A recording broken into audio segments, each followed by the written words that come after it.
Vamos a hablar con el tributarista Iván Sasovsky para preguntarle justamente por esto, ¿no?, que estaba mencionando recién Facundo. Iván, ¿cómo estás? Buenas noches. ¿Qué tal? Muy buenas noches. Gracias por el contacto. No, por favor. La pregunta es la siguiente. Venimos planteando en el programa si se puede volver atrás con la cuarentena. Desde el punto de vista económico, ¿se puede volver atrás también? Porque el gobierno ya avisó que no hay más dinero para sostener en el tiempo esta política de ingresos, ¿no? ¿Desde qué lugar de la economía lo puede hacer volver a una fase anterior? Sosteniendo el IFE para el aguinaldo, dijeron que no va a haber ayuda para las empresas. Sí, a ver, la situación es súper complicada y creo que acá no hace falta que contarlo para que la gente sepa de lo que estamos hablando. Mantener frenado el 100% del desarrollo de un país es muy complicado, entonces las actividades se fueron abriendo, pero eso no es suficiente. Imaginemos que una empresa, cualquiera sea la actividad a la que se dedique, más de 20 días, un mes sin tener flujos de cajas, es prácticamente imposible que puedan sobrevivir. Acá creo que lo que ocurrió es que claramente la cuarentena se extendió en un plazo superior al que las empresas argentinas están preparadas para poder soportarlo. Ya venían muy golpeadas de los últimos años, de los últimos 2 años, y la verdad es que esa reactivación claramente no se ve que pueda llegar a venir en el corto plazo. Hay un problema, que es que el propio Estado está sufriendo esto con una caída estrepitosa de la recaudación, y esto hace que el propio Estado tenga que empezar a ajustar algo que en principio desde lo discursivo parecía que no iba a pasar. Claro. Pero se pospusieron, para cerrar la idea, se pospusieron el aumento de jubilados, y hoy salió el decreto por el cual el aguinaldo se va a pagar en cuotas. Y también esto está pasando con proveedores del propio Estado que claramente están cobrando o están teniendo más dificultades para cobrar porque la recaudación cae a niveles muy altos, pero el gasto público no en la misma medida. Claro, o sea que desde el punto de vista económico la vuelta atrás no sería tan vuelta atrás porque el gobierno ya no va a dar esa ayuda que dio al inicio de la cuarentena. Es así. Exacto. A ver, estamos en una situación en la que la caja del Estado no es suficiente para poder mantener la cuarentena como en los primeros días, Claro. que si ustedes recuerdan fue prácticamente un cierre absoluto de la economía sin de alguna forma el desarrollo de ninguna actividad más allá de lo mínimo indispensable. Claro. Esa situación yo veo muy difícil que se pueda volver a repetir. Independientemente de lo que pase a nivel sanitario por esto mismo que estamos hablando, a su vez hay determinados factores que hacen presumir que el Estado está necesitando el flujo de caja. Se está presentando un proyecto con una moratoria impositiva, con condonación de sanciones, con condonación de obligaciones que tienen que ver con todo el periodo que vence a partir del 30 de junio, es decir, hasta los vencimientos de impuestos del 30 de junio, y eso da a entender que claramente el Estado está necesitando de alguna forma contar con un flujo de caja positivo que hoy no se está dando y que de alguna manera es el límite para poder extender este confinamiento, porque el freno de la actividad es muy fuerte, y realmente lo que nos pasa a nosotros con nuestros clientes es que el no tener una fecha concreta de levantamiento de las medidas hace que tampoco se pueda prever hasta cuándo una empresa, pyme, que quizás tiene un flujo de caja ya acotado, incluso con aportes de los propios accionistas para tener la posibilidad de soportar este momento, no tiene una fecha concreta de culminación. Por lo tanto, es muy difícil asesorar, es muy difícil la situación de los empresarios, porque no hay nada más doloroso que tener que tomar una medida más drástica en este sentido, y obviamente que entre todos tanto nosotros que asesoramos a proyectos y a empresas, como los propios empresarios, están haciendo hasta lo imposible para no tener que llegar a tomar decisiones como las desvinculaciones, los concursos o las potenciales quiebras que se puedan llegar a dar y que lamentablemente van a llegar. Eso es Iván, una realidad que tenemos que sí, Iván, procesar. ¿Cómo estás? Tocaste mucho de los temas que queremos desarrollar. Uno, digamos, para ponerlo en orden, mencionaste obviamente la caída de la recaudación, porque es verdad que en esta situación de crisis una de las primeras cosas que las empresas dejan de pagar obviamente son los impuestos para cumplir quizás con las obligaciones con sus trabajadores. Pagan los salarios, no pueden pagar, por ejemplo, los impuestos. ¿Crees que la moratoria va a ser suficiente alivio para las empresas justamente para reactivarse en los próximos meses? A ver, es muy interesante tu pregunta. Yo creo que nada de lo que hagamos va a ser suficiente y que la toma de decisiones que se están dando en este momento no son medidas de fondo y que tengan que ver dentro de un plan de reactivación de la economía, sino más tienen que ver con seguir dando salvavidas que no sabemos por cuánto tiempo van a poder permanecer vigentes, porque, a ver, cuando sale una moratoria de estas características, el Estado también está impulsando el cobro de parte de esa deuda, pero condonando partes muy importantes y resignando resignación, y también en desmedro de todos aquellos que cumplimos con nuestras obligaciones en tiempo y forma y que de alguna forma terminamos siendo los perjudicados de siempre, ¿no? Esta lógica de El que cumple el que no termina paga, el siendo que cumple, o al revés, claro. digamos, el pago de justos por pecadores ya es algo tan trillado en nuestra sociedad y que a su vez nunca lo abordamos con las herramientas que amerita, con lo cual realmente yo creo que para mí la moratoria, como todas las moratorias que tenemos en la Argentina, es pan para hoy, hambre para mañana, porque cuando uno tiene una presunción de que una de estas medidas va a ser sancionada, obviamente que es muy difícil que el contribuyente tienda a cumplir con sus obligaciones. La propensión a pagar disminuye, y más en este contexto. Es decir, el propio presidente salió a anunciar esta medida cuando claramente el empresario tenía que decidir entre financiarse de alguna forma. Por lo tanto, la primera opción es no pagar los impuestos, pero también deja en evidencia que si nosotros estamos condonando o perdonando a aquellos que no pagaron sus impuestos, ¿por qué tenemos una presión fiscal tan alta que hace que sea tan difícil empezar un proyecto, un negocio, contratar empleados?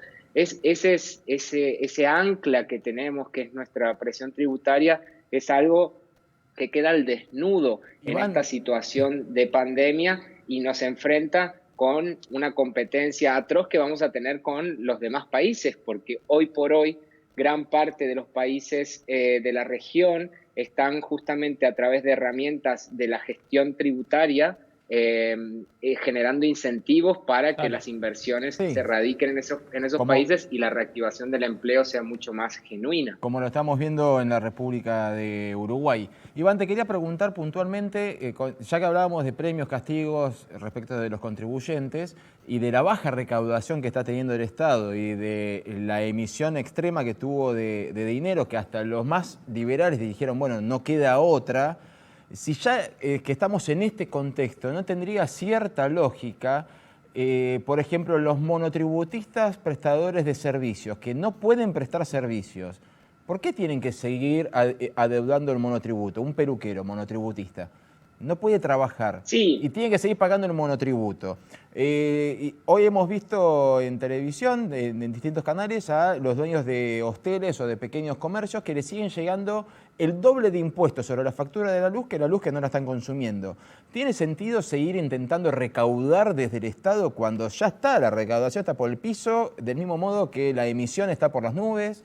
O sea, ¿no llega un momento que uno dice, bueno, la crisis es esta, el colapso ya está, aflojémosle a esta pobre gente que no va a poder hacer nada para sobrevivir? Sí, entiendo tu planteo y es algo que nosotros lo venimos anticipando. Ni bien se decretó el confinamiento obligatorio y que veíamos que el freno en la economía se daba, empezamos a hacer comparación con lo que pasaba en otros países.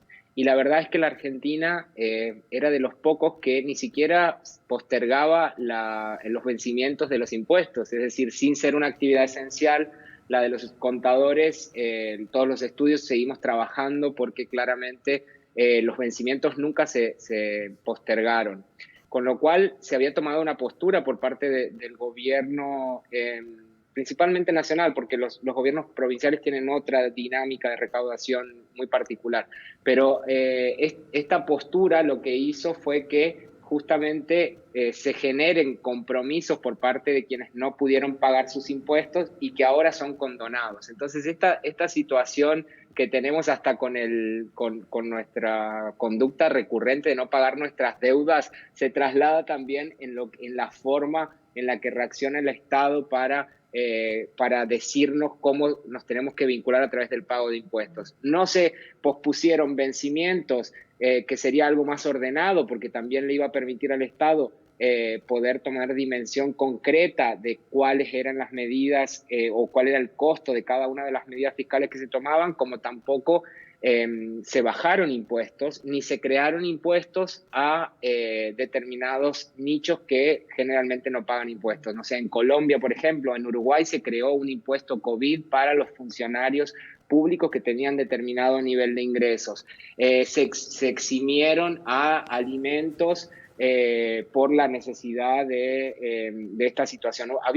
Las herramientas fiscales son de las más amplias, es la herramienta que tiene el Estado para vincularse con sus ciudadanos y es una herramienta genuina, pero claramente el camino elegido fue otro y ahora lo que estamos viendo es que esta recaudación obviamente que está cayendo en picada y que tener la presión fiscal en un porcentaje de las más altas del mundo no implica garantizar recaudación, Claro. porque nosotros podemos tener el 130% de cero, sigue siendo cero, digamos. Entonces, claramente creo que ahí hubo un error en la diagramación de los recursos fiscales y lo vamos a sufrir y vamos a ver las consecuencias a futuro. Esto te quería preguntar, las consecuencias, porque el sector gastronómico dice que cuando pase esto el 70% de los restaurantes va a quebrar.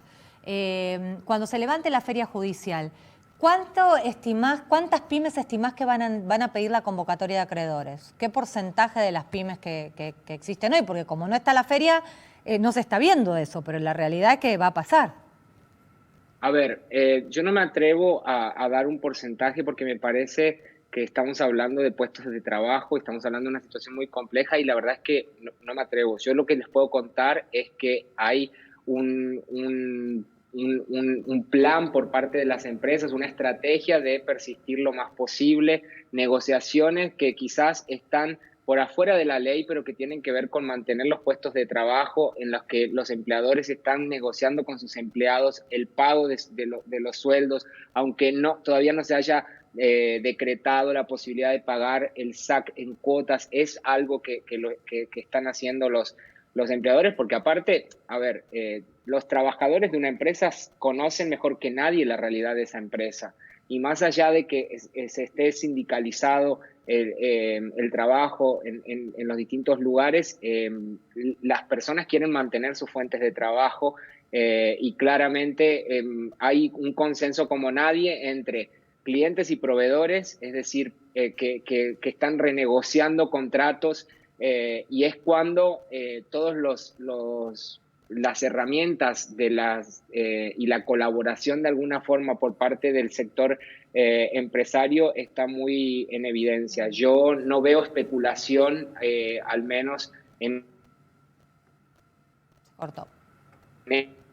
querer salvarse con esto que está pasando. Realmente creo que como no se sabe cuándo va a terminar, tampoco se sabe el costo de lo que se está incurriendo y eso puede llegar a llevarnos a tomar decisiones erróneas. Por eso es que creo que lo mejor que puede hacer el Estado es marcar un camino en el que se determinen una hoja de ruta con levantamientos directos de las actividades. Entiendo que es muy complejo desde lo sanitario, pero esto es sumamente complejo porque lo económico luego trae problemas sanitarios y se conocen acabadamente. Digamos, somos un país con una dispersión económica y con problemas muy estructurales en las distintas regiones en nuestro país, y eso queda en evidencia de alguna forma si no tenemos una salida programada de esto, al menos como para poder